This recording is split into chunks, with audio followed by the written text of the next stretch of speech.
Oi pessoal, nós estamos agora trabalhando com o livro Produção de Texto e vamos ver a correção daquele texto de artigo de opinião, né, que fala sobre a USP, a Universidade de São Paulo. Então ele está falando assim, ó, criada em 1934, a USP é uma das mais importantes universidades do Brasil, localizada na cidade de São Paulo em 2017, foi eleita a segunda melhor universidade da América Latina. Aí depois tem o texto aqui, né, que você já leu, com certeza. A USP está correta em adotar cotas sociais e raciais. Como é um texto argumentativo, ela vai persuadir o leitor a que essas argumentações estejam corretas e você tem que aceitar elas como verdadeiras, né? E nos gêneros argumentativos eu tenho a contra-argumentação, né? Que também você vai contradizer aquela argumentação anterior. Então aqui tem dois textos assim, tem um texto que diz o sim e outro texto que diz não, tá? Geralmente quem escreve um artigo de opinião é um articulista. O articulista é uma pessoa que tem um estudo muito grande, tá? Geralmente ele tem faculdade, ele tem mestrado, ele tem doutorado, ele conhece muito bem o assunto, né? E quem escreveu esse primeiro artigo de opinião foi o Marco Antônio, tá? Marco Antônio. E o que escreveu a segunda foi o Sérgio Almeida, tá? Então nós vamos ver aqui o que eles colocaram em relação aos textos que eles escreveram. Então, sobre o texto A, responda as questões. Marco Antônio Zago cita o papel social da USP ao apontar suas responsabilidades. Quais são elas? Então a USP, né, é uma universidade muito importante lá em São Paulo, é a mais importante do Brasil, né, considerada uma das melhores. E antigamente, né, ela não aceitava cotas, né, não aceitava. Você tinha que fazer o vestibular, que é muito difícil, e você tinha que passar e entrar pelos seus méritos. Não desmerecendo as cotas, mas as notas para entrar lá têm que ser altas, né? E quando você tem uma cota, as notas já diminuem um pouquinho.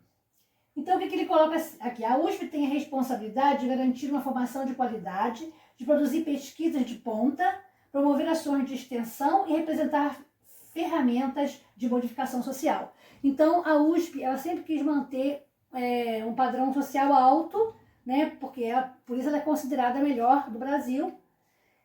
E aí, ela não quer que a qualidade dela baixe, né? Então, vamos ver a letra B.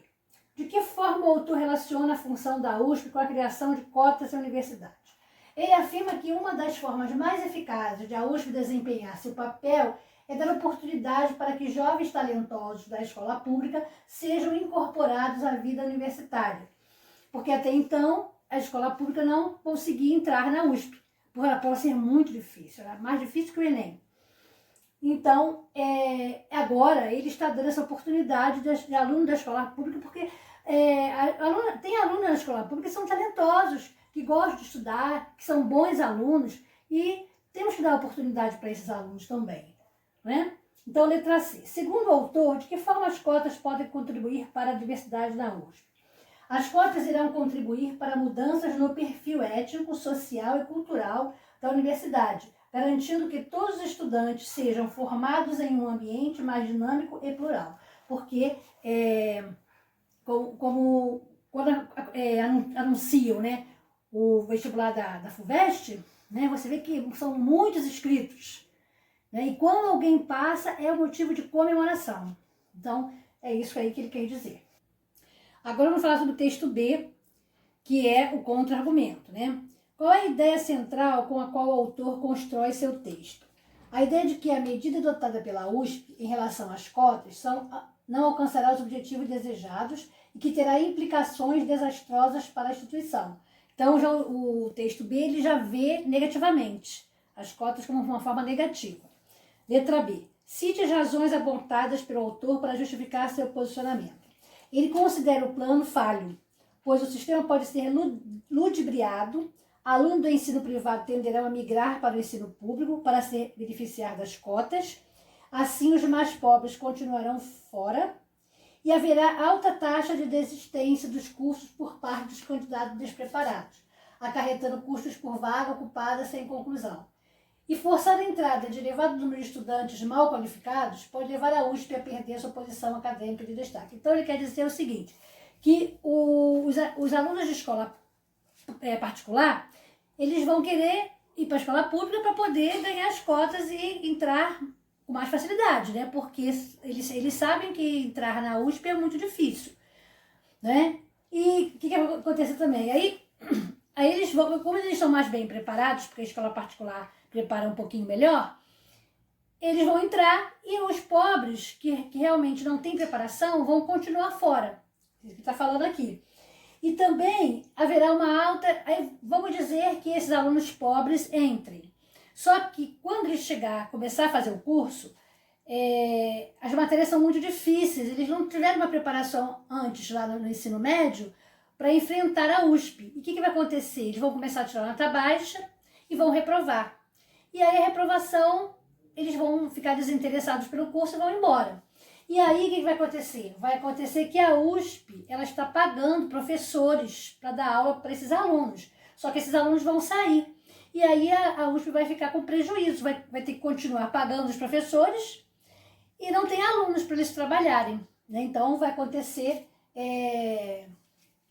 custos, né?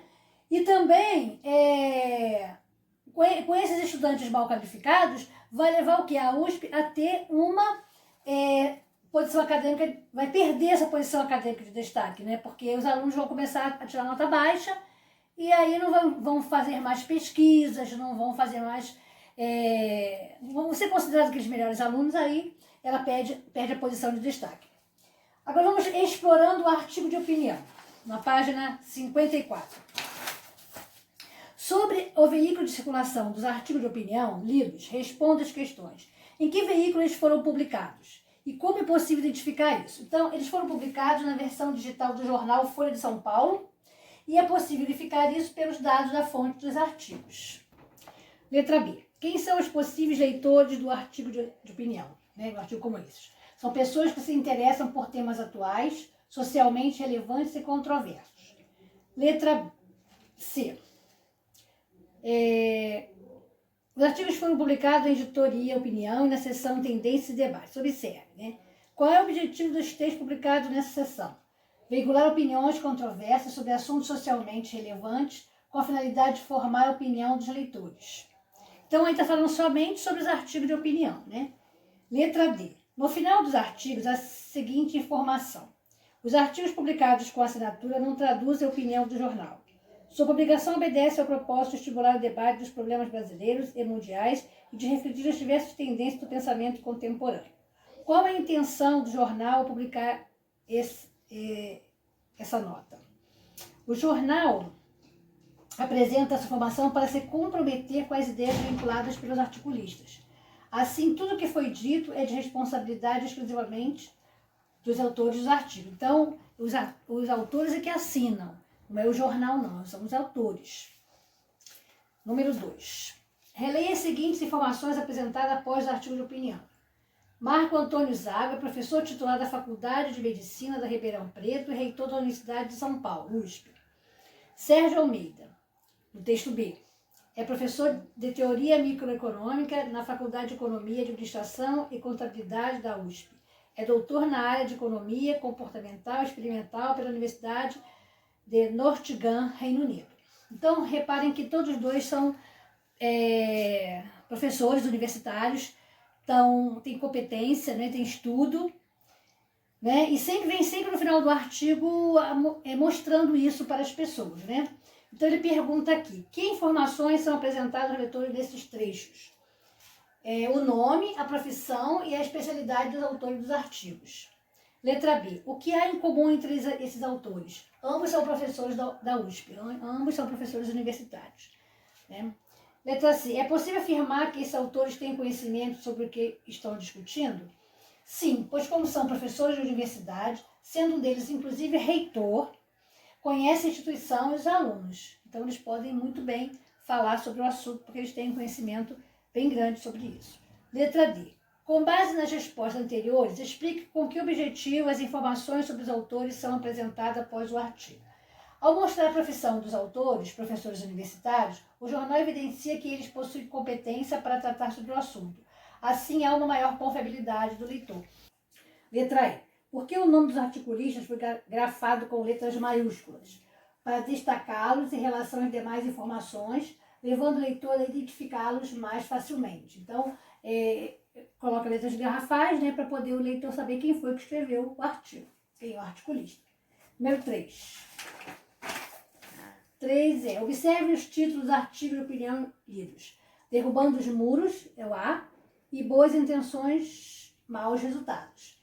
Então, no título do texto A, a palavra muros foi empregada em sentido figurado. Explique de que forma esse emprego sugere o posicionamento do autor sobre o assunto. A palavra muro foi empregada com o sentido de algo que separa, divide. Assim, derrubando os muros, sugere que a USP está eliminando barreiras ao adotar as cotas, contribuindo assim para amenizar as desigualdades. E na letra B? No título do texto B foram empregados dois antônimos, ou seja, palavras que possuem sentidos opostos. Explique de que forma esses antônimos constituem um recurso expressivo para sinalizar o posicionamento do autor sobre o assunto. Ao empregar os antônimos boas e maus, o autor os relaciona a elementos diferentes, ou seja, as intenções são boas, mas os resultados são maus. Isso sugere que ele não acredita na eficácia do plano de adoção de cotas da USP. Número 4. Em relação à introdução dos artigos lidos, explique de que forma ela é feita e identifique a tese de cada um dos articulistas. Então, o texto A. O articulista apresenta uma contextualização sobre a implementação das cotas, ressaltando que isso é um marco histórico e explicando em que ele consiste. Na sequência, afirma que a USP tem um papel social importante e as cotas podem permitir que essa função seja exercida. Garantir formação de qualidade, pesquisa de ponta e ser veículo de transformação social. Texto B.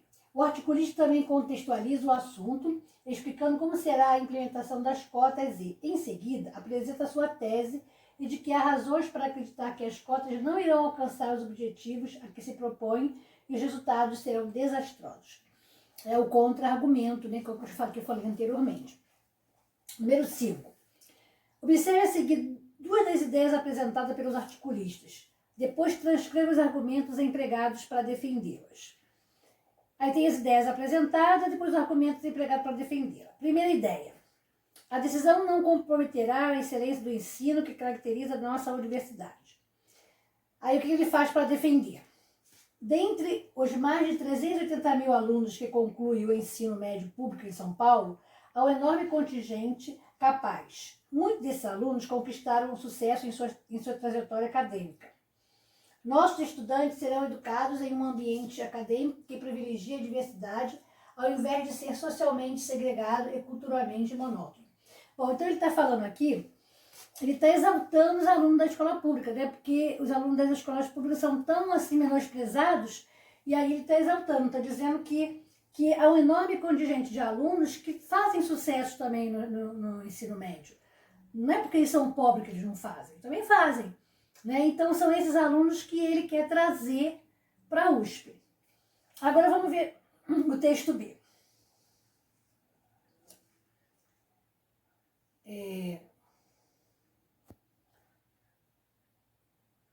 Texto B. O plano não atenta para a impossibilidade do sistema ser ludibriado. Aí é o argumento que ele usa. Alunos do sistema privado poderão migrar para o sistema público para se beneficiar das cotas, mantendo, contudo, um esquema privado de melhor qualidade de instrução e preparação para as provas de seleção. Texto B. A política pode causar prejuízos a seus beneficiários. Ele fala assim, se os alunos que ganharão acesso pelas cotas são mal preparados para enfrentar as demandas do curso da USP, haverá taxas elevadas de desistência entre eles. Isso acarretaria custos e oportunidades. O estudante, por exemplo, poderia ter concluído o curso em outra instituição. Já a universidade teve uma vaga ocupada por um não concluinte. Vamos para o número 6. Número 6, releia o trecho extraído do artigo da opinião B. E tem o trecho, né, que vocês já leram. Aí tem assim, a primeira afirmação do articulista costuma ser um dos argumentos empregados pelos defensores das cotas das universidades, Com que intenção esse argumento é citado no texto? Relacione com a informação apresentada na sequência. Então, ao apresentar um argumento que costuma ser empregado por quem se posiciona de forma contrária ao articulista, ele resgata esse argumento e, na sequência, apresenta outro, contrário, de modo a invalidar as ideias de quem é a favor das cotas. A letra B é para você fazer um contra-argumento. Aí é pessoal, então eu só vou poder vir quando nós voltarmos, né? Para as aulas presenciais. O número 7. No artigo de opinião B, identifique o argumento de citação de autoridade e explique com que intenção ele é apresentado. O articulista cita o professor Richard Sander, da Universidade da Califórnia, o qual verificou nos Estados Unidos a evasão do curso de Direito de alunos oriundos de cotas. Aconteceu a mesma coisa, né? Os alunos sentiram dificuldade e foram indo embora, não quiseram mais concluir o curso.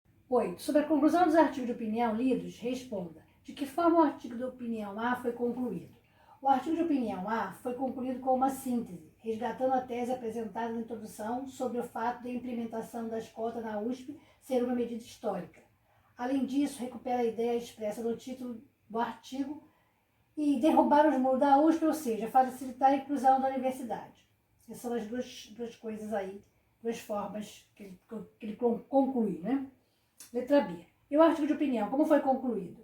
O artigo de opinião B foi concluído com uma proposta de intervenção, cobrar mensalidade dos estudantes para financiar oportunidades educacionais aos mais pobres. Número 9. Releia trecho extraído do artigo de opinião A. Aí você, no caso, já leu, né? Não vou ler para ocupar mais tempo. Cite pronomes possessivos que são empregados nesses trechos. Pronomes possessivos nossa e nossos. Letra B. Em que pessoa do discurso eles estão? Na primeira pessoa do plural. Número 10. Agora releia trecho extraído do artigo de opinião B. Também não vou ler porque você já leu, né? Observe os adjetivos em destaque. Explique de que forma eles evidenciam o posicionamento do articulista contrário às cotas. Os adjetivos empregados apresentam valor negativo, o que evidencia o posicionamento do articulista que considera as cotas uma medida negativa. E o 11, para terminar, qual é o registro predominante nesses artigos e por que isso ocorre? É o registro formal, porque é o mais adequado ao público-alvo dos artigos e ao veículo de grande circulação nacional em que foram publicados. Bom, foi um texto grande, né, longo, e aí espero que vocês tenham acertado bastante, e aí nós concluímos aí a correção desses artigos de opinião.